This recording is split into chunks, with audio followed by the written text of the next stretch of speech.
Bonjour à tous. À l'occasion de la journée mondiale de la santé au travail, on a décidé de vous faire un petit rappel sur quelques bonnes habitudes à prendre, notamment si vous avez un travail où vous êtes assis toute la journée. Donc première chose, les petits réglages au niveau de votre bureau. D'une part, il ne faut pas que votre écran soit trop bas par rapport à votre regard, sinon vous allez avoir la colonne cervicale tout le temps en flexion devant. Et d'autre part, il ne faut pas être trop haut non plus par rapport à votre bureau, si vous êtes à votre ordinateur par exemple, hein. Si vous êtes trop haut, là vous allez être appuyé uniquement sur les paumes de main, puis vous allez avoir le poignet en extension, comme ça va finir par crisper l'avant-bras. Donc pour tout ça, il faut baisser un peu le siège.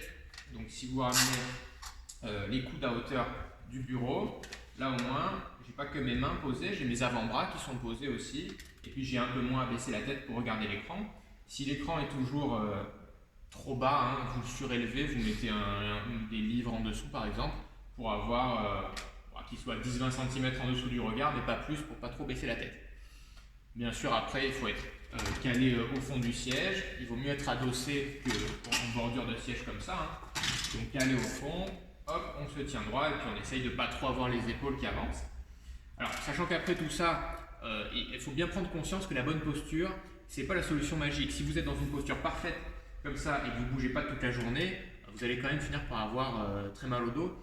Il faut bouger. Donc régulièrement, toutes les demi-heures, toutes les 20 minutes, faire des petits exercices. Vous pouvez tout à fait les faire en restant concentré sur ce qu'il y a sur l'écran. Par contre, c'est sûr qu'en les faisant, vous ne pouvez plus taper à l'ordinateur, mais autant que possible, il faut essayer de se mettre un peu en mouvement. C'est le mouvement et de ne pas rester statique qui va vraiment prévenir les douleurs. Donc, quelques petits exercices pour le bien du haut du dos, du bas du dos. Alors, pour le haut du dos, on a tendance donc à avoir, on a les épaules relâchées, c'est normal. Alors, d'ailleurs, ça j'ai pas dit, il faut avoir les épaules relâchées. Si vous êtes crispé, les épaules haussées, ça va faire des douleurs terribles dans les trapèzes. Donc, on a les épaules relâchées et un petit peu vers l'avant. On va contrer tout ça là pendant votre petit temps d'exercice. Vous pouvez par exemple hausser les épaules, donc crisper les trapèzes là, qui sont étirés tout le temps par la posture dont on vient de parler. Donc, vous haussez les épaules comme ça une petite seconde. Puis vous redescendez et vous tirez vers l'arrière. Vous serrez les omoplates derrière, le temps d'une inspiration. Puis vous relâchez et pareil, en haut, vous relâchez, derrière, vous relâchez. Vous faites ça par exemple 5 fois. Okay. Ensuite, on passe sur les hanches. Donc là, c'est pour le bas du dos plutôt. Vous croisez une jambe, la malléole, là, le petit os pointu de la cheville sur la cuisse, sur le genou. Puis vous allez alterner des flexions là, du bassin, donc on se penche vers l'avant, la poitrine en direction du tibia avec le dos le plus plat possible, ça va tirer dans la hanche ici. Ok. Hop. Vous redressez, vous croisez la jambe, vous posez le bras là pour avoir un petit levier, et là c'est une rotation au niveau de la colonne lombaire. Vous soufflez, ok, vous revenez, et on repart sur le premier. Hop. Et vous en faites comme ça 5 de chaque. Alors il faut faire bien sûr pareil les 5 de l'autre côté. Et puis dernière chose, on revient au niveau des trapèzes. Tout à l'heure on les a contractés pour contrer le fait qu'ils étaient tout le temps étirés. Et maintenant pour le relâchement, des petits gestes d'automassage. Donc pour cette partie-là du trapèze, c'est celle qui est en tension permanente. Vous posez la main dessus, vous penchez la tête à l'opposé pour les tendre un petit peu. Et puis vous pressez fort avec votre main, vous massez un petit peu, vous essayez de sentir un peu les points douloureux. Et en même temps, vous pouvez aussi bouger la tête un peu d'avant en arrière. Donc vous cherchez comme ça les positions où ça fait un peu mal. S'il y a des tensions, vous les provoquez un petit peu. Et puis en soufflant, vous essayez de les apaiser en pressant avec la main, en soufflant, en vous détendant. Voilà, une petite trentaine de secondes. Évidemment, pareil de l'autre côté. Et ensuite, dernier, il y a des petits... d'autres muscles que les trapèzes qui s'insèrent ici au niveau du crâne. Donc vous prenez à peu près la hauteur du bas de vos oreilles.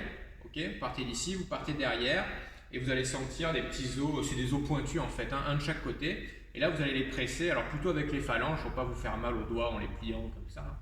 Okay, donc plutôt avec les phalanges, là vous mettez le poing dessus, vous soufflez et puis en soufflant vous vous détendez et vous pressez la zone. Et comme tout à l'heure, ça marchera mieux si vous vous mettez dans la position où vous ressentez le plus les tensions. Donc si par exemple vous avez mal quand vous tournez la tête à gauche et que ça fait une petite douleur ici, vous tournez la tête à gauche et dès que vous êtes en tension, vous sentez, vous dites ah là c'est là qu'il y a la petite douleur de torticolis, vous mettez le poing là en dessous de la petite pointe dont je vous ai parlé à la base du crâne et en soufflant, vous pressez doucement en essayant de vous relâcher. Comme pour les trapèzes, vous pouvez tout à fait faire des petits mouvements aussi, chercher un petit peu la douleur. Vous soufflez, vous pressez, voilà, un petit peu de chaque côté. Vous pouvez très bien faire les deux côtés à la fois, hein. Vous voyez avec le petit doigt là, hop, vous plantez là où je vous ai dit juste avant et en soufflant, vous relâchez et vous pressez. Ok? Alors si vous avez tout plein de temps, vous faites tout ça, hein. Vous faites, on a dit en premier, les contractions en haut, derrière, la combinaison pour les jambes et puis derrière celui-ci. Si vous n'avez pas le temps, il faut faire ce que vous pouvez. Si vous avez une minute, vous choisissez un des trois. Si c'est plutôt le bas du dos qui vous fait mal, vous partez sur la combinaison. Si c'est plutôt le haut, vous faites soit le massage, soit les contractions, puis vous recommencez quand vous pouvez. Le tout, c'est de vous mettre un petit peu en mouvement le plus souvent possible. C'est vraiment la seule chose qui va diminuer la douleur. C'est bien plus important de faire ça que d'avoir une posture parfaite qui, de toute manière, si on est crispé, même crispé à la perfection, ça finira par faire mal. Voilà, c'est tout pour cette vidéo. Tenez-vous bien, hein, faites des mouvements. À bientôt pour la suite. Salut!